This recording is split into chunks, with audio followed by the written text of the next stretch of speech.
જય ગુરુદેવ. સૌ સ્નેહીજનોને પ્રણામ. આપત્તિકાળનું મહાત્મ્ય.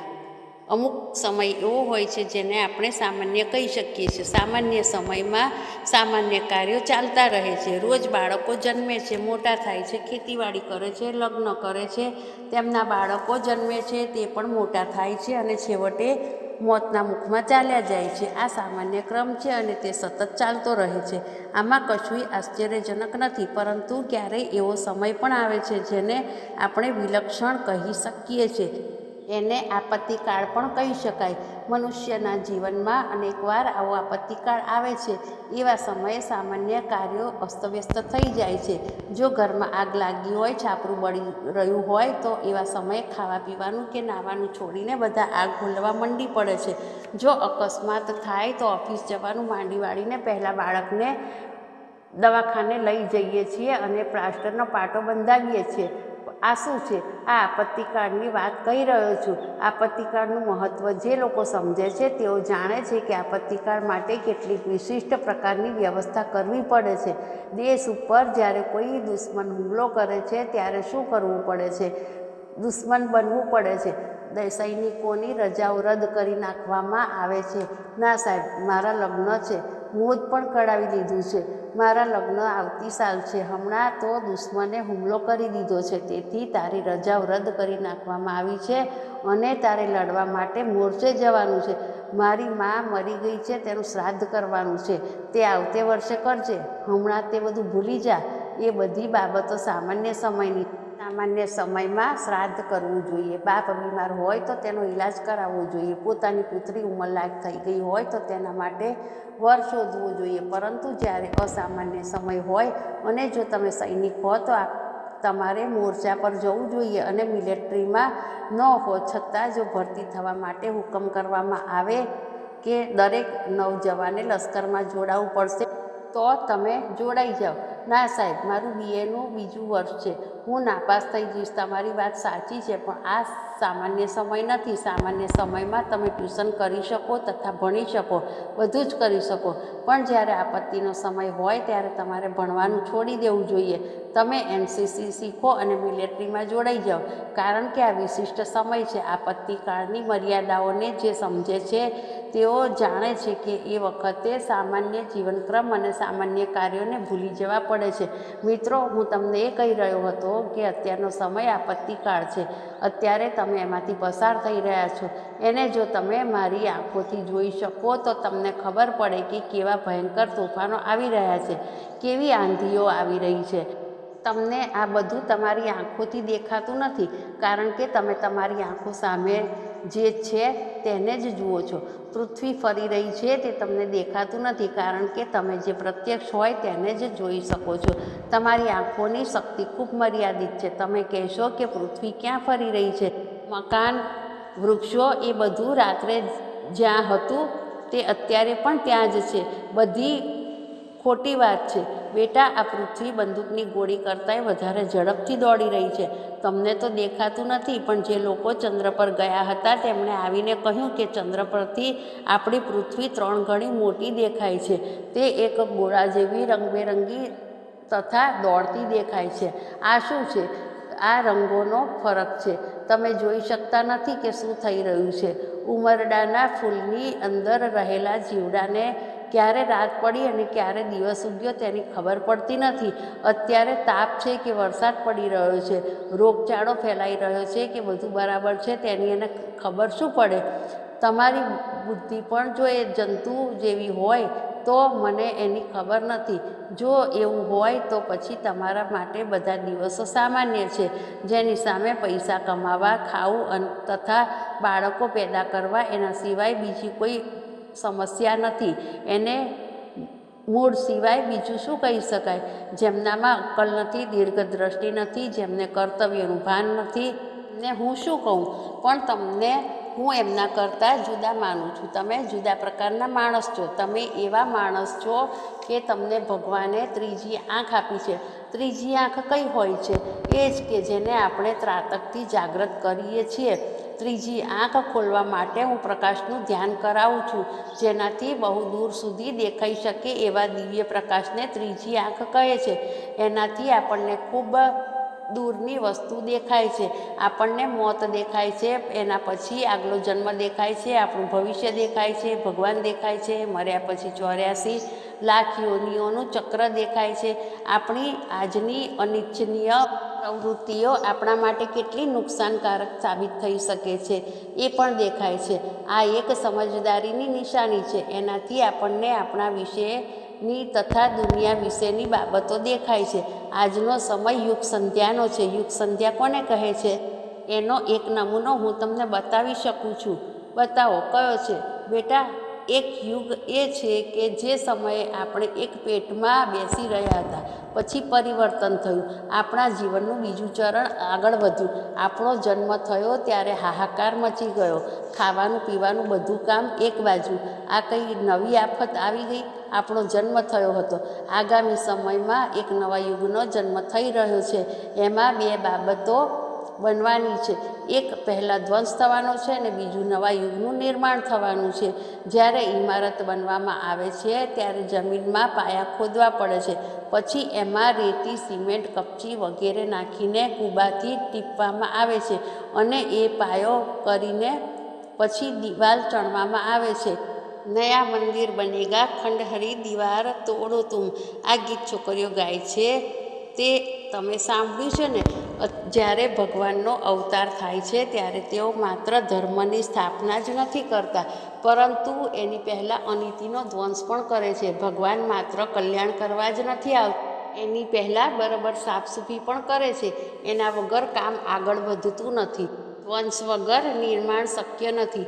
બંને બાબતો એકબીજા સાથે જોડાયેલી છે. એક ચીજનો ધ્વંસ થાય છે ત્યારે બીજાનું નિર્માણ થાય છે.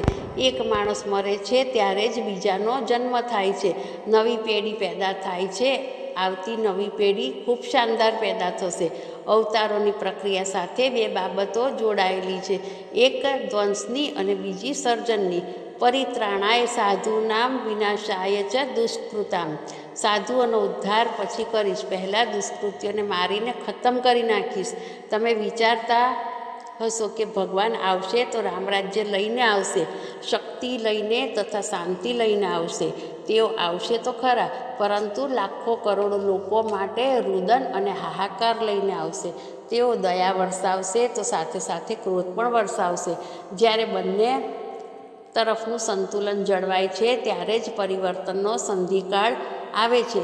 પરિવર્તનની સંધ્યામાં તમને કોઈ વિશેષ સમયની માંગ નથી દેખાતી, કર્તવ્યનો કોઈ પોકાર નથી સંભળાતો કે ભગવાનનો અવતાર પણ દેખાતો નથી. ચારેય બાજુ શું થઈ રહ્યું છે તે આપને દેખાવું જોઈએ. જો તમે માત્ર મૂળ જેવા જ રહેશો, પેટ ભરવા, પૈસા કમાવા અને બાળકો પેદા કરવાના કુચક્રમાં જ જો રચ્યા પચ્યા રહેશો તો પછી તમને હું બીજું શું કહું? પરંતુ તમારી અંદર જીવન હશે, જાગૃતિ આવી ગઈ હશે તો તમારી એક ત્રીજી આંખ પણ ખુલી ગઈ હશે. ત્રાટક સાધનામાં ખૂબ મહત્ત્વ આપવામાં આવ્યું છે. પંચકોશીય સાધનામાં મેં ત્રાટકને ખૂબ જ મહત્ત્વ આપ્યું છે અને કહ્યું છે કે હું તમને મદદ કરવા તૈયાર છું. આ આપત્તિકાળ છે, તેથી તમે કોઈ વિશેષ ઉપાસના નહીં કરો તો પણ કોઈ વાંધો નથી. તમારા બદલે હું ઉપાસના કરીશ. તમે થોડીવાર ઉપાસના કરશો તો પણ ચાલશે. ના ગુરુજી, હું તો યોગાભ્યાસ કરીશ અને કુંડલીની જાગરણ કરીશ. બેટા, એ તું માને છે એટલું સરળ અને સસ્તું નથી. એના માટે તો સમગ્ર જીવનનો કાયાકલ્પ કરવો પડે છે. પોતાના વ્યક્તિત્વને અને ચરિત્રને ઉત્કૃષ્ટ બનાવવા પડે છે.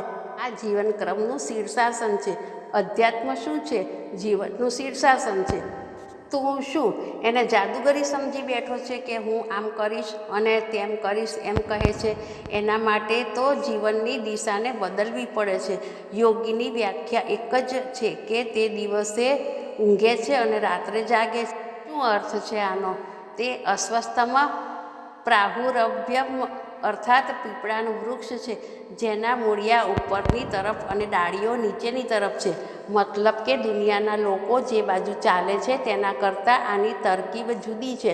દુનિયાના લોકોની વિચારવાની, કામ કરવાની આકાંક્ષા તથા ઈચ્છાઓની જે રીત છે તેના કરતાં આધ્યાત્મિક જીવનની પ્રક્રિયાઓ જુદી છે. તે જુદી રીતે કરવી પડે છે. હું તમને એ કહી રહ્યો હતો કે પૂજા ઉપાસનાની બાબતમાં, સિદ્ધિઓ તથા ચમત્કારોની બાબતમાં, દેવતાઓના દર્શનની બાબતમાં તથા રિદ્ધિ સિદ્ધિઓની બાબતમાં તમે જાત જાતની બાળ ચેષ્ટાઓ કરો છો. તેમાં ના પાડો તો સારું, કારણ કે તમારા માટે એ અઘરું છે.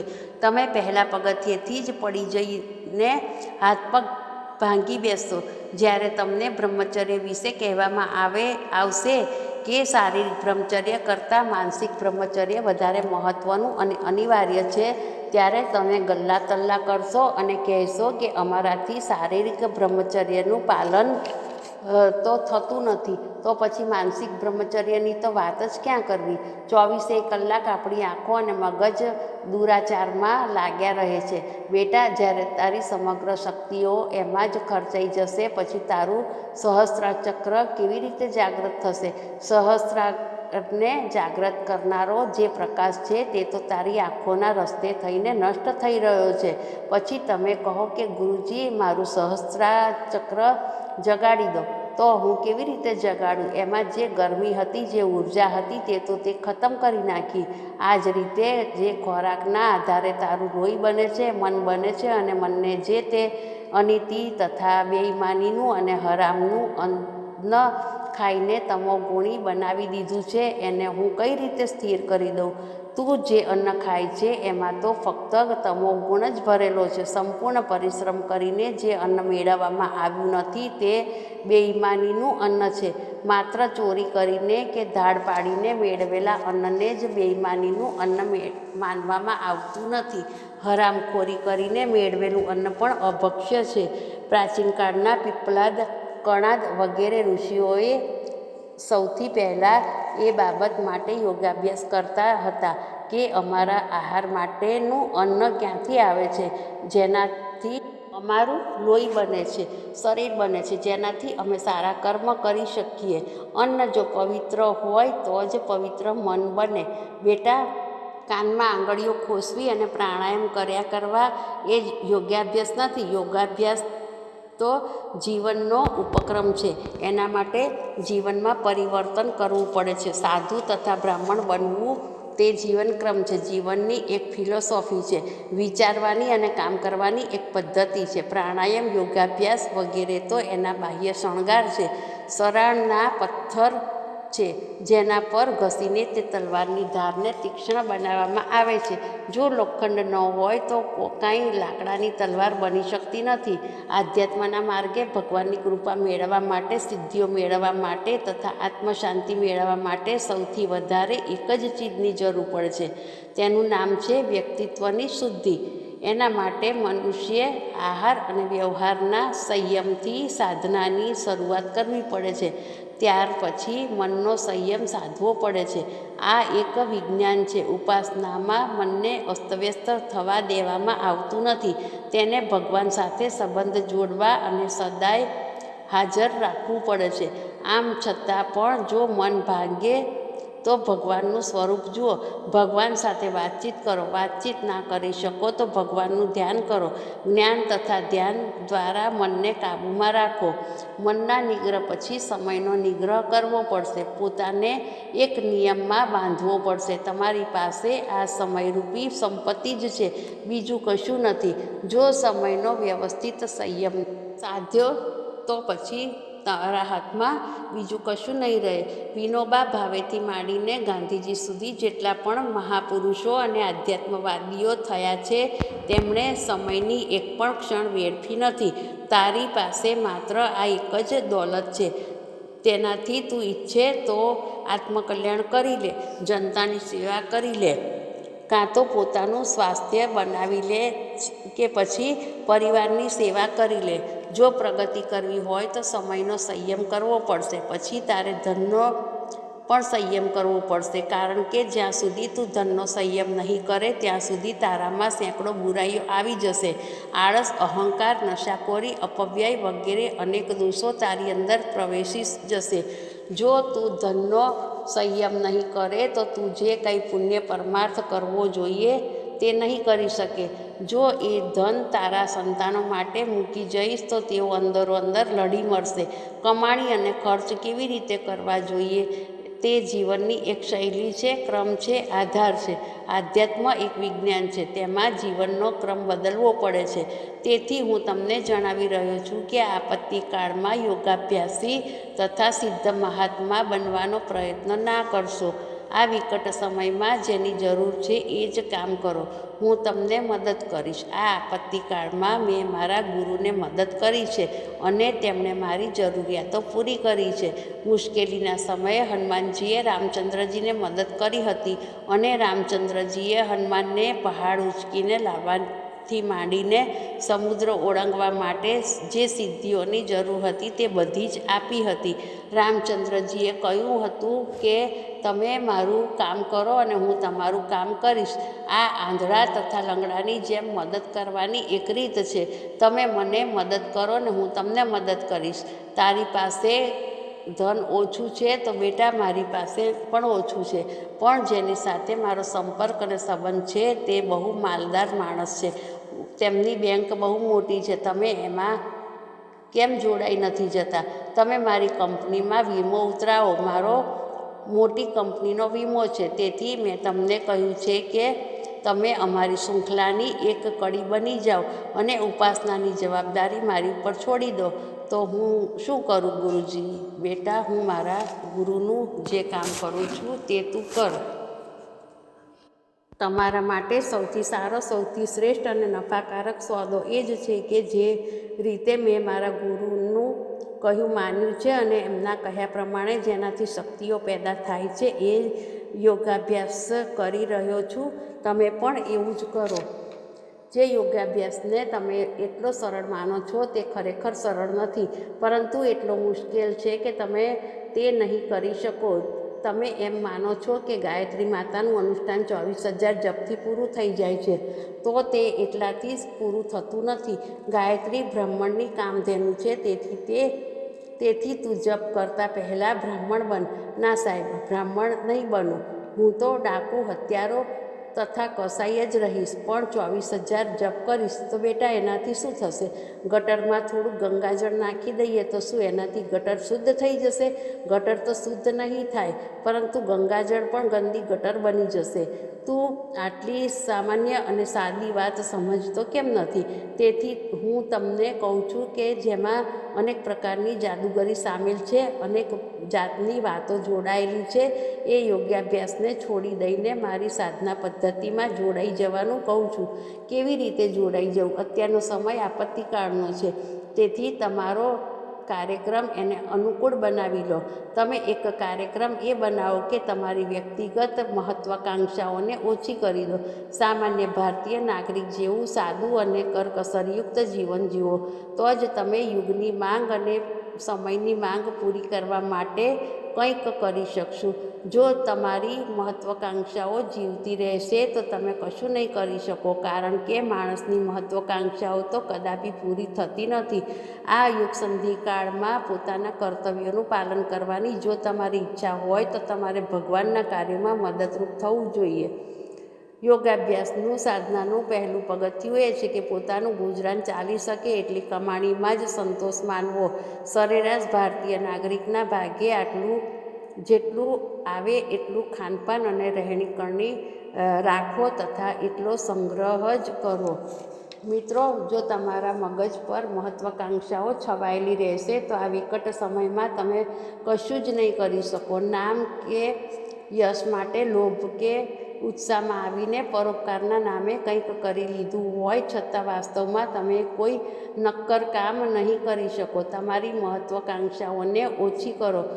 શું મહત્વાકાંક્ષાઓ ખતમ કરવાથી માણસનું વર્ચસ્વ નષ્ટ થઈ જશે? ના બેટા, એની દિશા બદલી નાખો. જીવનને મોટાઈના બદલે મહાનતાની દિશામાં વાળી લો અને નક્કી કરો કે હું મહાન બનીશ. મહાન કોને કહે છે? જે લોકો આદર્શો માટે કામ કરે છે, સિદ્ધાંતો માટે જીવે છે, એમને મહાન કહે છે. મહાનતાની દિશામાં, આદર્શો તથા સિદ્ધાંતોની દિશામાં તમારી મહત્વાકાંક્ષાઓને જેટલી વધારવી હોય તેટલી વધારો. ગુરુજી, હું તો ઋષિ બનીશ. બેટા, હું તને ઋષિ બનાવીશ. તું ઋષિ બનવાની મહત્વાકાંક્ષાને વધાર. હું તને મહર્ષિ બનાવી દઈશ, રાજર્ષિ બનાવી દઈશ, દેવર્ષિ બનાવી દઈશ, પણ શરત એ છે કે તું મારા માર્ગે ચાલ અને ભૌતિક મહત્વાકાંક્ષાઓ ઘટાડીને મહાન માણસ બનવાની મહત્વાકાંક્ષા રાખ. પછી તું જે કહીશ તે હું તને બનાવી દઈશ. હું તને શેઠ, મિનિસ્ટર કે રાજા નહીં બનાવી શકું, પરંતુ તારી આધ્યાત્મિક મહત્વાકાંક્ષાઓને કરી શકીશ, કારણ કે તે સ્વાભાવિક અને સરળ હોય છે. એમાં દૈવી શક્તિઓ મદદ કરે છે, જ્યારે ભૌતિક મહત્વાકાંક્ષાઓમાં તારું કર્મ તથા પુરુષાર્થ મદદ કરે છે. તે જ દૈવી કૃપા કે આશીર્વાદ બનીને આવે છે. જો દેવો પૈસા આપતા હોય તો હિન્દુસ્તાન જેવો દેશ કે જે દેવભૂમિ કહેવાય છે તે ગરીબ ના રહ્યો હોત. લક્ષ્મીજીની પૂજા કરતાં 7 પેઢીઓ જતી રહી છતાં પણ આપણા ઘરમાંથી ગરીબી ગઈ નહીં તથા લક્ષ્મીજી આવ્યા નહીં. મેં સાંભળ્યું છે કે દેવો કૃપા કરે છે. દેવો કૃપા નથી કરતા, પણ ભૌતિક જીવનમાં તો યોગ્યતા તથા પુરુષાર્થ કામ કરે છે. જાપાનીઓને પૂછી આવો કે તમને જે આ સંપત્તિ મળી છે તે લક્ષ્મીજીએ મોકલી છે કે તમારા પુરુષાર્થથી મળી છે? દરેક જાપાની એ જ કહેશે કે અમારા પુરુષાર્થથી મળી છે. દેવો એક જ કામમાં મદદ કરે છે, આધ્યાત્મિક જીવનના, આંતરિક જીવનના વિકાસમાં. એક જ સાચું જીવન છે અને તમામ સફળતાઓનું કેન્દ્ર છે. તમારું આધ્યાત્મિક જીવન વિકસિત થઈ શકે છે. આ આપત્તિકાળમાં તમે તમારા જીવનની રીતને તથા પ્રવૃત્તિઓને બદલી નાખો અને મહત્વાકાંક્ષાઓને ઓછી કરી નાખો. બની શકે એટલા ઓછા સમયમાં અને ઓછા પૈસામાં ગુજરાન ચલાવો અને બાકીનો બધો જ સમય શ્રેષ્ઠ કાર્યો માટે, આધ્યાત્મિક કાર્યો માટે, આજના વિકટ અને વિશિષ્ટ સમયની માંગને પૂરી કરવામાં ખર્ચી નાખો. આ નીતિ જો તમને સમજાઈ જશે તો હું કહું છું કે પછી તમારો આગળનો રસ્તો સાફ છે. પછી તમારી મુક્તિનો રસ્તો ખુલી જશે અને તમે જે વસ્તુઓ ઈચ્છતા હશો તે મેળવવાની ગેરંટી છે. જો તમારે પોતાને બદલી નાખો તો તમને સિદ્ધિઓ પણ મળી જશે. બિલ્વ મંગળે પોતાને બદલી નાખ્યો તો તે ભક્ત સૂરદાસ બની ગયા. તેમને ભગવાન આ જીવનમાં જ મળી ગયા હતા. તુલસીદાસે પોતાના જીવનક્રમને બદલી નાખ્યો હતો તો તેમને પણ આ જ જીવનમાં ભગવાન મળી ગયા હતા. વાલિયાએ પોતાને બદલી નાખ્યો તો તે વાલ્મીકી ઋષિ બની ગયો. ખરાબમાં ખરાબ માણસોમાંથી જેમણે પણ પોતાનો જીવનક્રમને બદલી નાખ્યો તે ન્યાલ થઈ ગયા. જેઓ ભગવાનને માત્ર જાળમાં ફસાવવા માંગતા હતા અને કહેતા હતા કે અમને આ અપાવો, તે અપાવો, તમે અમને લૂંટમાં ફાયદો કરાવો, એમાં દેવી દેવતા અને ભક્ત બંને મરશે. હું ઈચ્છું છું કે તમે આ અજ્ઞાનતામાંથી, આ જંજાળમાંથી બહાર નીકળો તો સારું. હું ઈચ્છું છું કે તમારી સામે આધ્યાત્મની, શાંતિની, ભગવાનના પ્યારની, સિદ્ધિઓની, ચમત્કારોની તથા જીવનની સાર્થકતાની એક સ્પષ્ટ રૂપરેખા હોવી જોઈએ.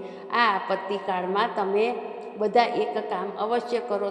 તમારી મહત્વાકાંક્ષાઓને જેટલી બને તેટલી ઓછી કરી નાખો. તમે એટલા જ પ્રમાણમાં બ્રાહ્મણ બનતા જશો, એટલા જ પ્રમાણમાં તમને ભગવાનની કૃપા મળશે, દેવોની, સિદ્ધ પુરુષોની મદદ મળશે. તમે જે ઈચ્છશો તે બધી વસ્તુઓ મળશે. એના માટે તમારે તમારા વ્યક્તિત્વને વિકસિત કરવું પડશે. આ જમાનામાં યુગ નિર્માણ જેવા મહાન કાર્યો માટે, સળગતી આગને હોલાવવા માટે અને ઉજ્જવળ ભવિષ્યની સંભાવનાઓને આગળ વધારવા માટે મહાકાળે તમારી પાસે સમય માંગ્યો છે. જો તમે તમારી ભૌતિક મહત્વાકાંક્ષાઓ ઓછી કરીને આધ્યાત્મિક મહત્વાકાંક્ષાઓમાં તમારા મનને જોડી શકો તો તમને શક્તિ પણ મળશે, તમારો સમય પણ બચશે, પૈસા બચશે, બુદ્ધિ બચશે તથા શ્રમ પણ બચશે. તમારી પાસે એટલું બધું બચશે કે તમે કહેવા લાગશો કે હું તો મને પોતાના અભાવગ્રસ્ત માનતો હતો, પણ મારી પાસે તો એટલી બધી દોલત વધી ગઈ છે કે એનાથી હું દુનિયાને ન્યાલ કરી દઈશ. તમારે શું કરવાનું છે? તમને જે કામ સોંપવામાં આવ્યા છે તે એક સાચા પરિવ્રાજકના કાર્યો છે. તમારે પરિવ્રાજકની સાચી ભૂમિકા નિભાવવાની છે. એનાથી ઓછામાં કામ નહીં ચાલે. પરિવ્રાજકની ભૂમિકા નિભાવવા માટે તમારે તમારી મહત્વાકાંક્ષાઓને ઓછી કરવી પડશે. સામાન્ય સ્તરનું જીવન જીવવામાં સંતોષ રાખવો પડશે. ત્યાર પછી જુઓ કે તમારી પાસે કેટલો સમય વધ્યો છે, તમે એ સમયનો ગમે ત્યાં સદુપયોગ કરી શકો છો. વાસ્તવમાં પરિવ્રાજક એક સંકલ્પ છે, એક વ્રત છે, એક નિયમ છે, એક ઉપાસના છે. તેણે પ્રકાશ ફેલાવવા માટે જનસંપર્ક કરવો પડે છે.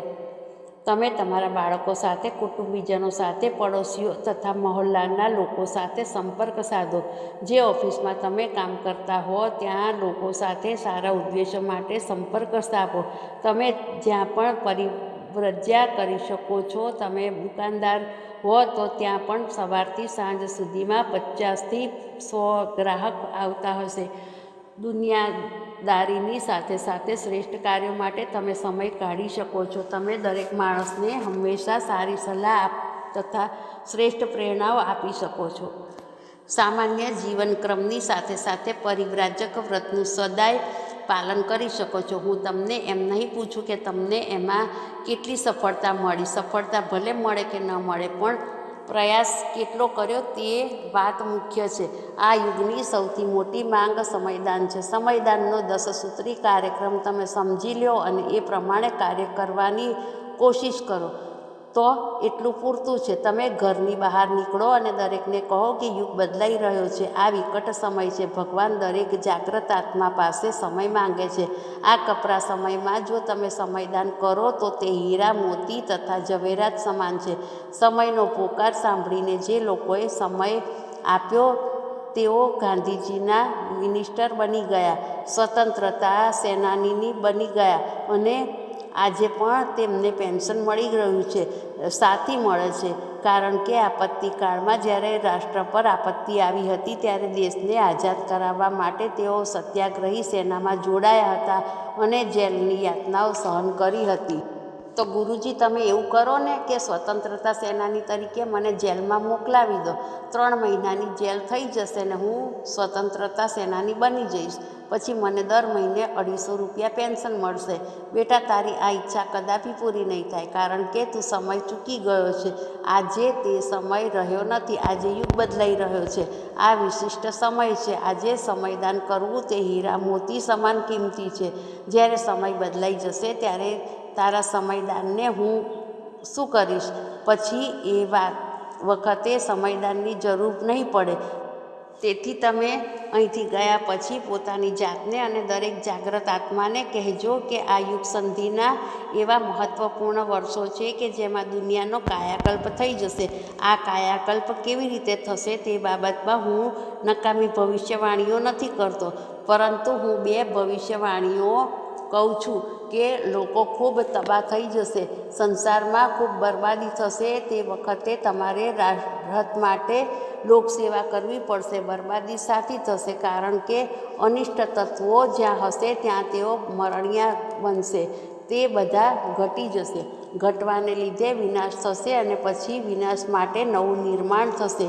આ નવનિર્માણ માટે તમારે સમયદાન કરવું પડશે અને શ્રમ કરવો પડશે. વિનાશમાં પણ તમારે મદદ કરવી પડશે, રાહત કાર્યો કરવા પડશે. તેનાથી તમારા આત્મબળ અને દેવત્વનો વિકાસ થશે. શું આવું થશે? હા બેટા, થશે. અત્યારે એવું થઈ રહ્યું છે.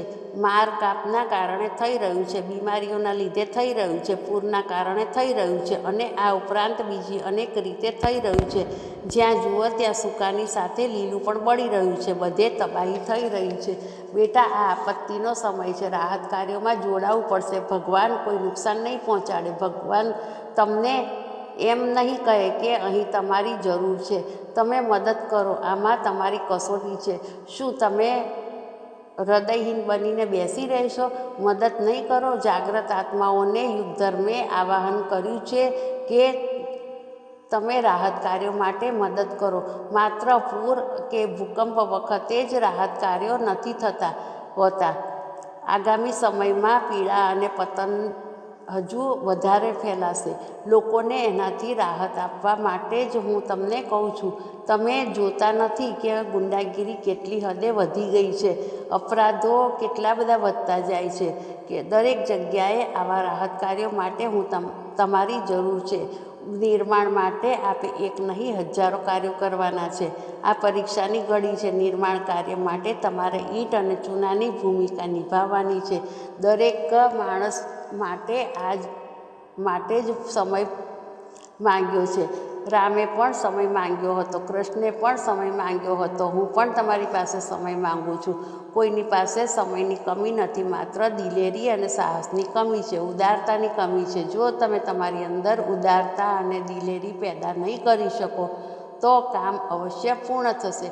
તમે અહીંથી ગયા પછી બધાને એક વાત કહેજો, તમારી પોતાની જાતને 100 વાર કહેજો અને જે કોઈ જાગ્રત આત્મા જોવા મળે તેને કહેજો કે મહાકાળે એક જ નિયંત્રણ મોકલ્યું છે, સમયદાનનું નિયમંત્રણ. તમે પરિવ્રાજક છો. તમે જ્યાં પણ લોક સંપર્ક કરવા જાઓ ત્યાં તમને જે કોઈ ભજન કરતું જોવા મળે, પૂજા કરતું દેખાય, તે બધાને એ જ કહેજો કે જો તમારે ભગવાનની કૃપા મેળવવી હોય તો ગુરુજીએ તમારી સામે પાલવ પાથરીને, મહાકાળ તથા યુગ દેવતાએ તમારી સામે પાલવ પાથરીને તમારા સમયનું દાન માંગ્યું છે. તમારી પાસે જો સમય હોય તો નવયુગના નિર્માણ માટે, રાહત કાર્યો માટે, પીડા અને પતનની નિવારણ માટે, સત્પ્રવૃત્તિઓનો ફેલાવ કરવા માટે અને દુષ્પ્રવૃત્તિઓ સામે સંઘર્ષ કરવા માટે તમારો સમય આપો. આ આપત્તિકાળમાં ભગવાને બંને હાથ ઊંચા કરીને તમને પોકાર્યા છે. અહીંથી ગયા પછી તમે જો ઉપરોક્ત કાર્યો કરી શકો તો કરજો. જે લોકો પોતાની મહત્વાકાંક્ષાઓ પર નિયંત્રણ રાખી શકે છે તેઓ જ સમય આપી શકે છે. મિત્રો, મેં મારી વાત તમને જણાવી દીધી. આજની વાત પૂરી. ઓમ શાંતિ.